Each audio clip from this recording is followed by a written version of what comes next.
Do you know someone like this? A woman who says things she doesn't really mean when she's around a man she likes or someone she wants to impress. A funny woman. While it might be a way to show affection, it's a different story if she changes her attitude based on who she's with. Phony girls always end up causing harm behind the scenes. I'm going to share a story about when I was on the receiving end of this behavior. My name is Flora. 7 years ago, I was in a 3-year relationship with a guy named Daniel, and we were planning to get married in the fall. Around that time, we found out that his older brother was also planning to get married. It was great to have 2 happy events happening at the same time, but considering the financial burden on the invited guests, we thought it might be better to avoid having them overlap. So we had a discussion and decided that the older brother would have his wedding first. That's when Nina, his wife, became my sister-in-law. I'm 2 years younger than her, and she was very kind, treating me like a sister. I thought we'd get along well as sisters-in-law. But her attitude changed completely 6 months after her wedding. It was the day we came back from our honeymoon. Grandma, Daniel, and Flora are back from their trip, my mother-in-law said loudly. Daniel's 80-year-old grandmother, who lives with my in-laws, came out of the back room. Daniel, Flora, welcome back. I brought you the toffee you like. When I handed my grandmother-in-law her gift, she smiled happily.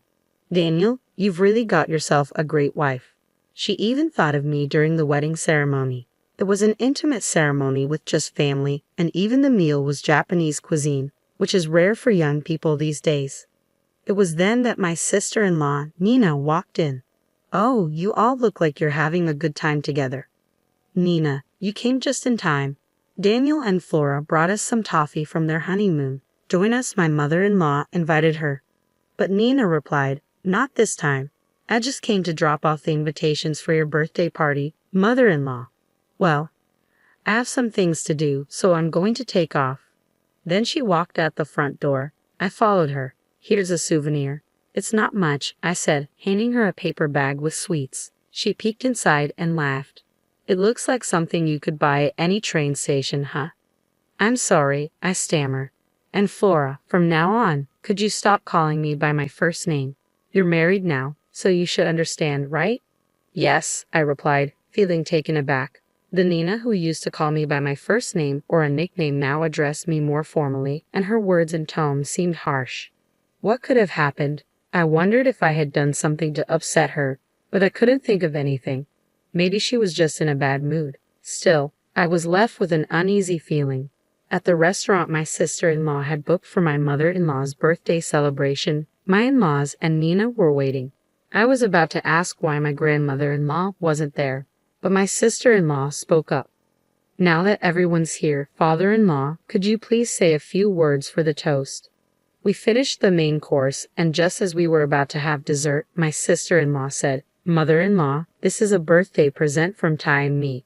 When my mother-in-law opened the box my sister-in-law handed her, it revealed a high-end bag. Oh my, can I really accept such an expensive gift? We chose it because we thought it would be perfect for a fashionable mother-in-law like you. Nina had also given my father-in-law a watch for his birthday 3 months earlier. Seeing my mother-in-law's happiness, my sister-in-law looked at me with satisfaction. Flora, you have something too, right? Yes, I'm not sure how to follow that, but as my mother-in-law unwrapped the package I handed her, she exclaimed, Oh, how lovely. Did you make this, Flora?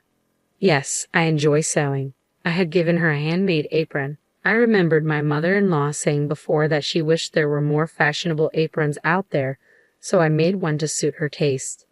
Thank you. This is exactly what I wanted, and it's even more special that you made it for me.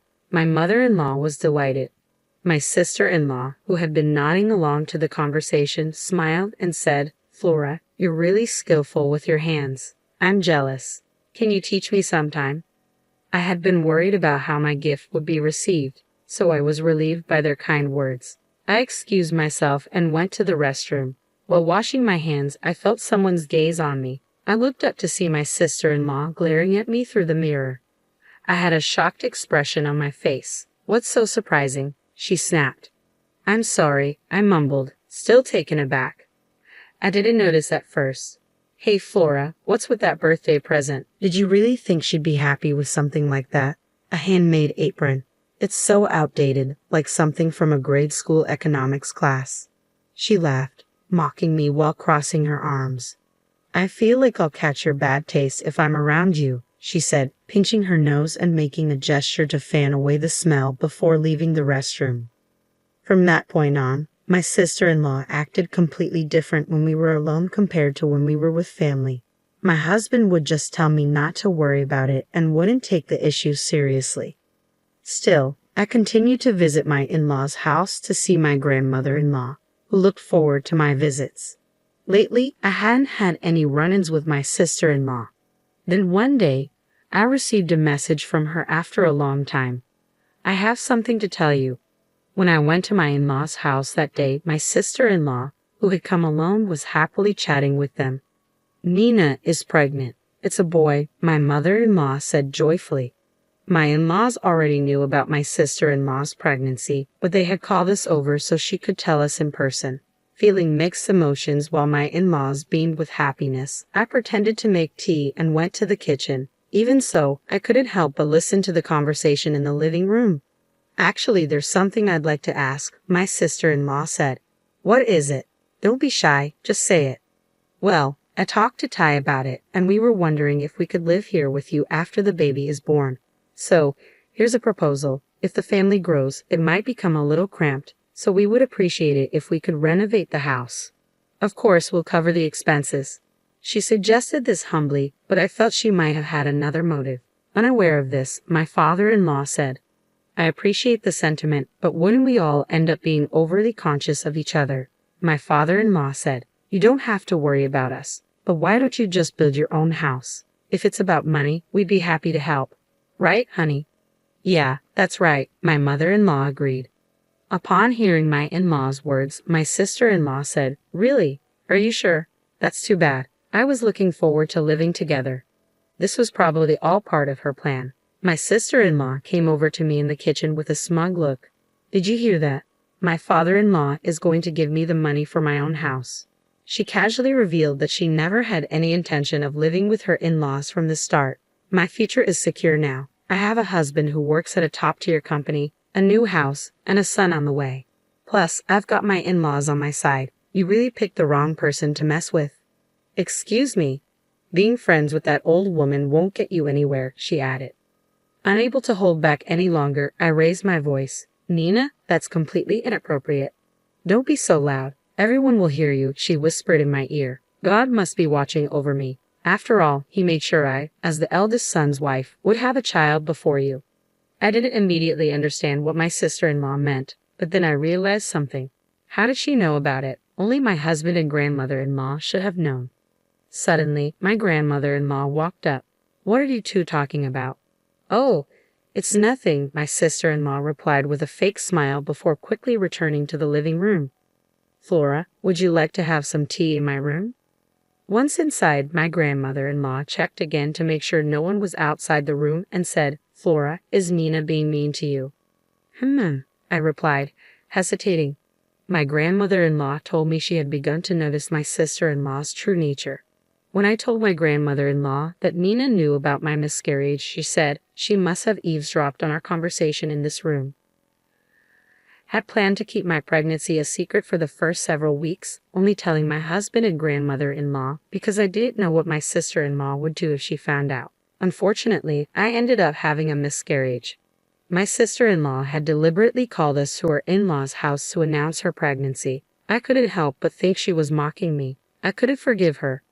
I decided to tell my elderly grandmother-in-law everything about Nina's behavior, which I hadn't mentioned before to avoid worrying her. My grandmother-in-law held my hand and said, Don't worry, Flora. Leave it to this old lady.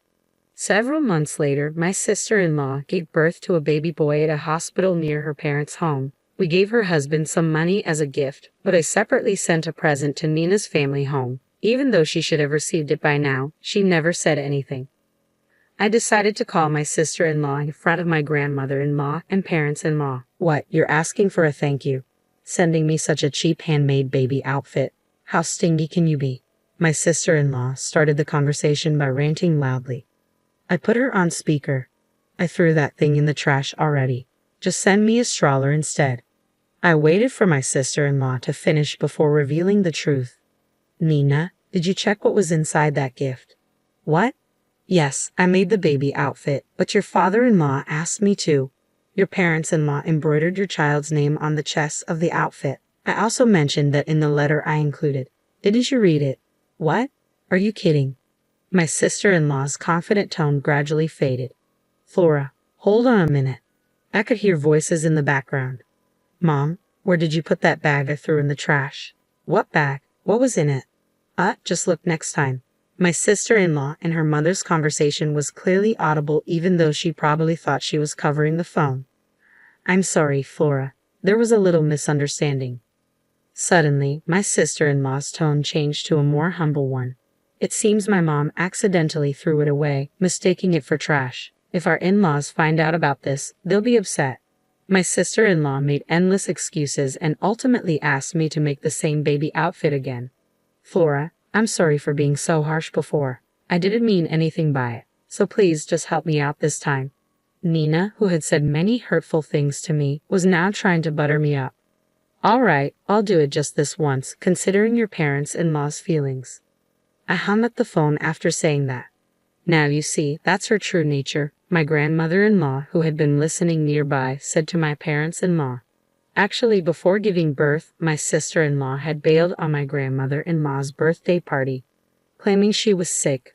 My grandmother-in-law had told my parents-in-law and Ty about Nina's true colors. I can't believe Nina would do such a thing, my parents-in-law said, their skepticism dissolving as they listened to the phone conversation. They were dumbfounded, moving beyond anger, knowing that the outfit made with love by the family had been thrown in the trash. The tables had turned. Unaware of the situation, my sister-in-law Nina came to our parents-in-law's house with her husband and their newborn child. We couldn't confront her while our in-laws were meeting their first grandchild for the first time, so Daniel and I greeted them with casual smiles. How adorable. I wonder if he has my mouth. His eyebrows are like mine, Nina remarked. Watching my in-laws, who couldn't help but adore their grandchild, I thought the phrase, they wouldn't feel pain even if their eyes were poked, truly applied here.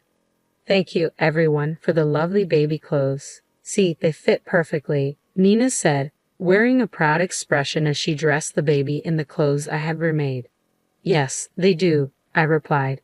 Seeing the happy faces of the in-laws, Nina smiled at me. At that moment, my mother-in-law said with a puzzled expression, something seems off. What? These baby clothes. The embroidery wasn't this beautiful before, was it? Am I imagining things? She tilted her head. Oh no, it's always been this beautiful, Nina replied nervously. I guess so, my mother-in-law said, seemingly convinced. Nina laughed nervously, relieved that nothing more came of it. Let me hold my great-grandchild, my grandmother-in-law said, reaching out.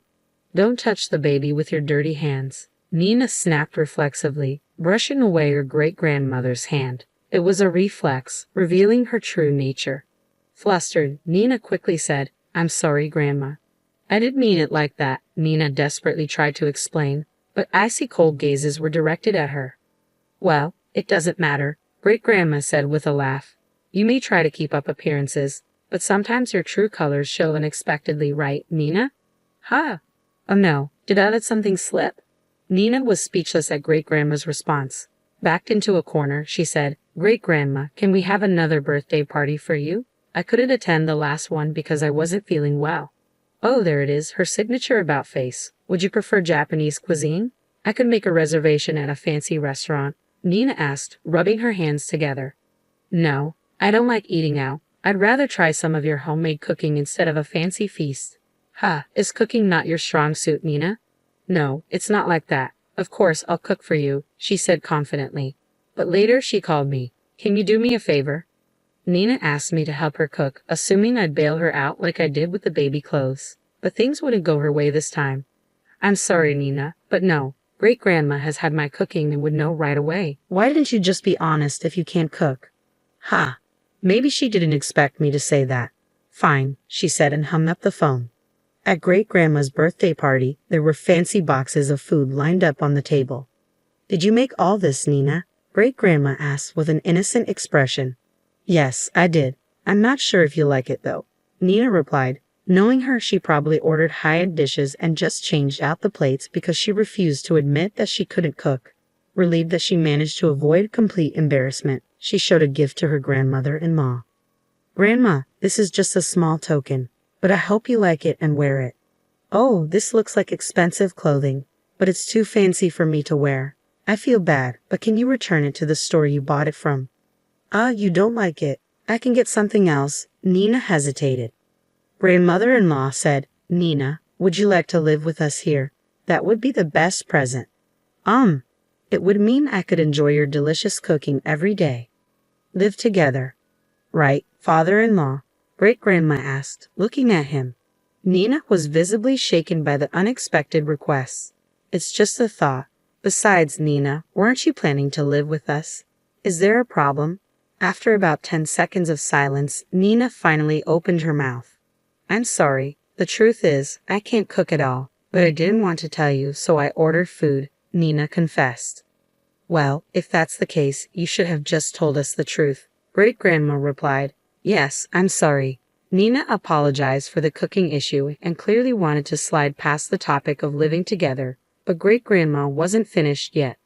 "Don't worry, I was just joking about us living together." "What? It was just a joke." Nina's face looked relieved. But grandmother-in-law's next words were unexpected. "Don't be so relieved just yet." "Ha! I'd rather you not set foot in the house if you can be honest." "What?" Nina's usually quiet husband, Ty, spoke up. "Nina, apologize to Flora. Throwing away the clothes she made for the baby is a terrible thing to do." It was the first time I'd seen Ty angry. "I'll apologize. I didn't do anything wrong." Nina still refused to acknowledge her actions. I had it. "Nina, it's all out in the open. Should I show you?" I showed her my smartphone. "Here, I have all our conversations recorded." "Why here?" As I tried to press the button on my phone, Nina screamed, "Stop it," and snatched it from my hand. Startled by her loud voice, the baby sleeping in the next room started to cry loudly. "What do you want from me?" Nina's voice trembled. Then, unexpectedly, she started to cry too. Everyone was taken aback. "Nina, cut it out. Aren't you embarrassed, acting like a child? Just get out," Ty said. The room got quiet. Nina had nothing to say. She slightly nodded at me and left the house. The consequences of being two-faced caught up to Nina. Later, Ty told her that he wanted a divorce. Nina had no job or savings. She demanded alimony in exchange for giving him custody of their child. However, Nina's parents were reasonable and apologized for their daughter's actions, offering to pay the alimony themselves. Nina, who moved back in with her parents, sent Ty messages complaining about living with her stubborn sister-in-law and how unbearable it was. Nina didn't care about her child at all. Ty was fed up and said, "You brought this on yourself," and he blocked her. After the divorce, Ty remarried and lived with his son in his parents' home. "Please call me Anna. You don't have to call me sister-in-law." Anna, who was a year older, was very kind and cheerful, and the baby quickly warmed up to her. Thanks to the in-laws, the family of 3 now lives in an apartment near their house. My husband and I, blessed with 2 daughters, moved into the in-laws' house when Ty and his family moved out. The in-laws love watching their grandchildren grow up. Grandmother named our 2 daughters. My name, Flora, means flower, so she chose the names Lily and Jasmine. The girls called my grandmother-in-law Gigi. She will celebrate her 88th birthday this year. Today, she sits on the porch watching her great-grandchildren play in the sandbox. "Gigi, here's some toffee," the girls say, offering her balls of mud. She laughs and says, "Thank you, it's delicious." As I watch this adorable exchange from a distance, I whisper, "Gigi, please live a long life and watch over our children as they grow up."